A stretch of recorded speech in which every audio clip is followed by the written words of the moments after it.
Magic water! Naku, nakita rin kita. Actually, naiintriga ako dito eh. Matagal ko na siya nakikita.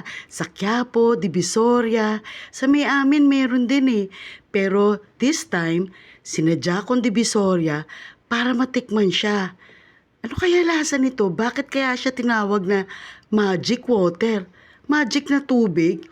Nakakaintriga ha? Eto, nakita ko si nanay. Kinausap ko nga siya pero hindi siya masyadong nagsasalita. Ang dami bumibili. Napabili rin ako para mahatulan na kung ano talaga lasa niyan. 10 piso lang ang isang baso. Ang mura, 'di ba? Sobrang init sa Divisoria kaya ang dami bumibili. Ayan oh, nakuha ko rin ang aking hinihintay. Meron siyang gulaman. At saka ang flavor, banana. Nakita ko dun sa tabi ni nanay oh. Yan ang magic water.